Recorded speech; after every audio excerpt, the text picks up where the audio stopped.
Hello guys, আমার চ্যানেলে আপনাদেরকে জানাই আবারও একবার ওয়েলকাম। ভগবান আজও প্রমাণ করে দিল যে তোমার মনের ইচ্ছা জাগলেই যে বাড়িতে পূজা অর্চনা করতে পারবে সেটা কিন্তু একদমই সম্ভব নয়। যতক্ষণ না ভগবানের মনে ইচ্ছা জাগে সেটা কখনোই পূরণ হয়ে ওঠে না।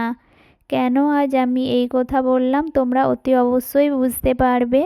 আর হঠাৎ করেই কেন বাড়িতে সত্যনারায়ণ পুজোর আয়োজন করা হয়েছিল, এই পুজোর পেছনে আসল কারণ কি, ভাবলাম তোমাদের সঙ্গে একটা ছোট্ট ভিডিওর মাধ্যমে শেয়ার করি।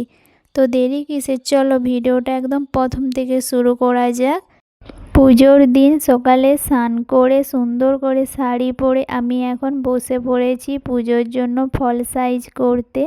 বাড়িতে কিংবা অন্য কোথাও যখনই কোনো ঠাকুরের পূজা অর্চনা হয়ে থাকে আমি কিন্তু শাড়ি পরতেই খুব পছন্দ করি।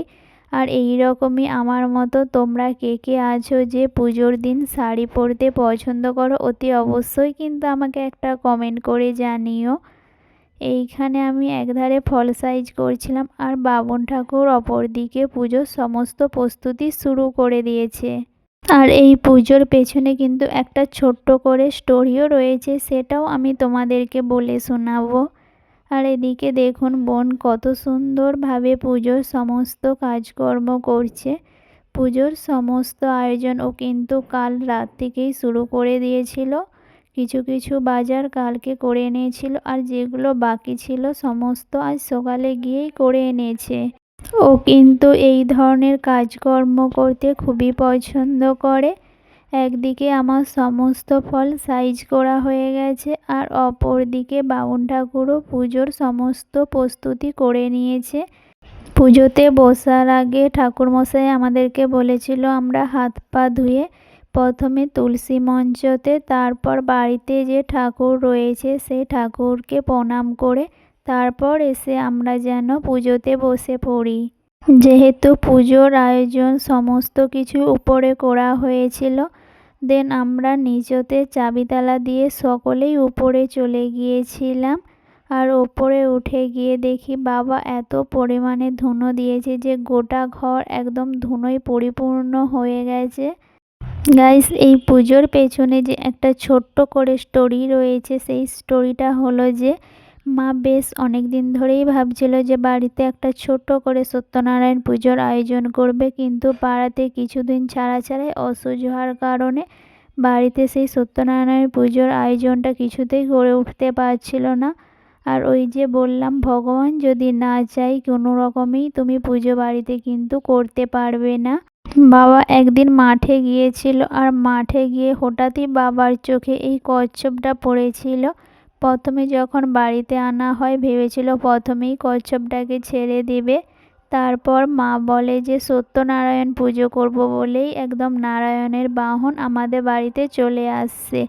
কচ্ছপটা কিন্তু বাড়িতে আসার দুদিন পরেই বাড়িতে সত্যনারায়ণের পুজোর আয়োজন করা হয়ে গিয়েছিল। তো এখন পুজোর সঙ্গে সঙ্গে কচ্ছপটাকেও পুজো করে আমরা এটাকে জলে ছেড়ে দিয়েছিলাম। এরপর সকলেই পুজোতে বসে পড়েছিলাম। তো গাইস আর বেশি কথা বলবো না, চলো পুজো শুরু করা যাক। ক্ষেত্রবালায় নমঃ। সামনে সম্মুখে পূজিতা সত্যনারায়ণ নমঃ। শরণ্যে ত্র্যম্বকে গৌরী নারায়ণী নমস্তুতে। আবার পুণ্যে এতে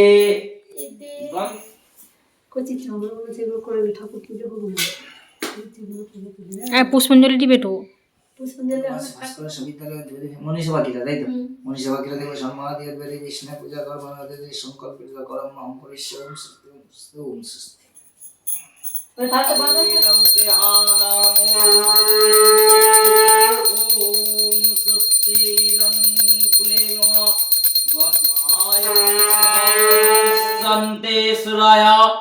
नमो देवाय चक्षुरातम नमो माधव माधव वाचे माधव माधव सर्वमंगल मंगल मंगल्ये शिवे सर्वार्थ साधिके शरण्ये त्र्यंबके गौरी नारायणी नमस्ते तन्निष्ठान्नामन नैवेद्यारे ओम नित्य पूजा।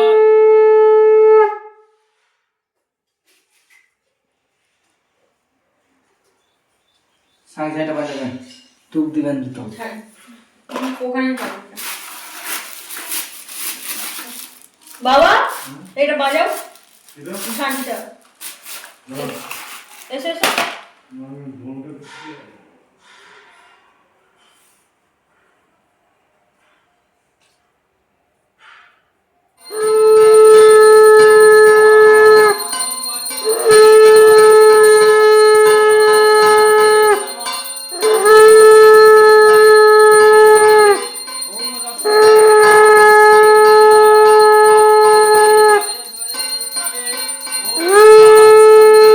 এরপর ঠাকুর মশাই হোম করে নেওয়ার জন্য পাত্রটাকে বালি দিয়ে প্রথমে সুন্দরভাবে সাজিয়ে দিয়েছিল, তারপর এর মধ্যে কিছু একটা এঁকেছিল।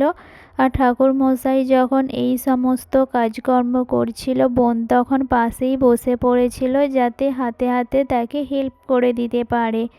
আর গাইস, তোমাদের সঙ্গে তো আমি আগেই আমার ছোট্ট ভাইজির অন্নপ্রাশনের ভিডিও শেয়ার করেছিলাম। আর অন্নপ্রাশনের সময় যে বাচ্চাদের কাছে অনেক রকমের জিনিসপত্র রেখে দেওয়া হয় আর বলা হয় বাচ্চা যেটাই তুলবে বড় হয়ে সেটার প্রতিই তার লক্ষ্য থাকে। ভাইজি তখন তুলে নিয়েছিল ঠাকুরের ঝোলা। নমো করো, নমো। হ্যাঁ, আরেকবার নমো করো তো, আরেকবার নমো করো। হ্যাঁ, এই তো বাবু হয়ে বসো, ভালো করে বসো, ভালো করে বসো। দেখি এইদিকে তোমার দাঁতগুলো দেখি, তোমার দাঁতগুলো দেখাও। তোমার জামা কোনটা? হ্যাঁ, ওটা তোমার জামা, তুমি জানো? দেখি তোমার মুখটা, দাঁত, তোমার দাঁত কটা দাঁত বেরিয়েছে দেখি। উড়ে বাপ রে। দেবায় চক্ষুরাদং বিষ্ণবে স্বাহা ইদং বিষ্ণবে।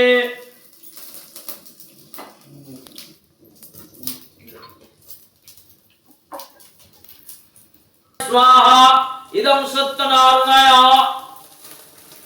ओम तद्विष्णुर्वरं वदं सदा वसन्देश्वराय देवस्य चक्षुरादं सत्यनारायणाय स्वाहा इदं सत्यनारायणाय। ओम सत्यनारायणाय। हां तो ममता पाखिरा, मनीषा मनीषा पाखिरा, विदिशा पाखिरा, अनिमेष पाखिरा, दिव्या पाखिरा दिविता पाखिरा, चंपा चंपा पाखिरा। ओम देव शर्मा देव होम देवतादि पूजा कर्मण उपनिदस्धाश्च इहानं कुले ओम स्वस्ति न पुरुषाले इंद्रा देव देवी पूजा कर्मण स्वस्ति न पुरुषाले स्वस्ति न विश्वदा वरदा भव। ओम स्वस्ति न सर्वमंगल मंगल मंगल्ये शिव सर्वार्थ साधिके सर्वदिनवे समाधिकाठ देव देवी पूजा कर्मण विष्णु होदितं ददामि। ओम स्वस्ति ओम स्वस्ति। ओम सर्वमंगल मंगल मंगल्ये सुपरिवार सहिताय सिद्धि लाभ सुख शांति कामतं देवी विष्णवे सत्यनारायण पूजा कर्मणं करिष्ये। ओम स्वस्ति ओम स्वस्ति। ओ बाबे कदे घूम से करना हाथ से कर हाथ देखाई जी स्वाहा। ओम बृहस्पति स्वाहा। ओम बृहदावै स्वाहा। ओम गंगाधि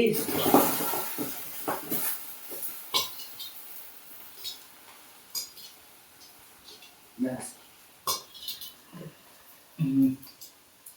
ওটা পড়ি দাও না ঠিক আছে। কত বড় করো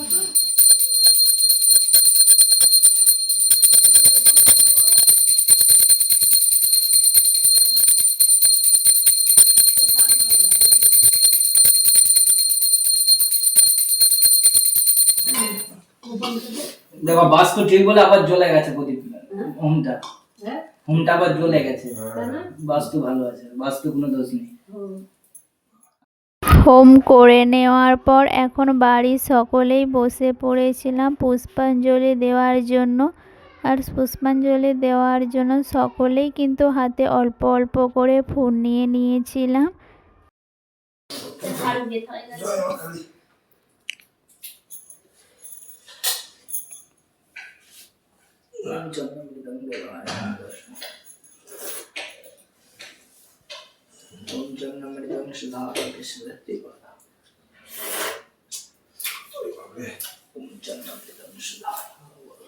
করে দিয়ে দাও। দেখেছি ওম চন্দ্রমৃতম কৃষ্ণ।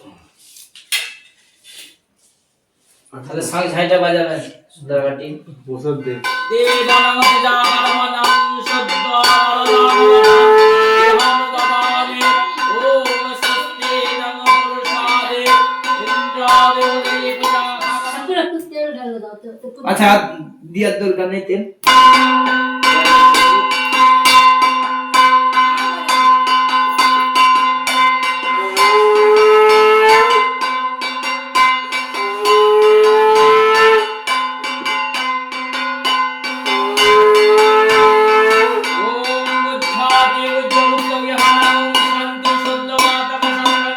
এরপর ছাদে চলে গিয়েছিলাম কিছু ভিডিও বানানোর জন্য। তো চলো গাইস, ভিডিওটা আজ এইখানেই শেষ করা যাক। আর ভিডিওটা ভালো লাগলে একটা লাইক কমেন্ট করতে ভুলবেন না। দেখা হবে নেক্সট ভিডিও নিয়ে। ততক্ষণে সবাই সুস্থ থাকবেন, ভালো থাকবেন, টাটা, বাই বাই।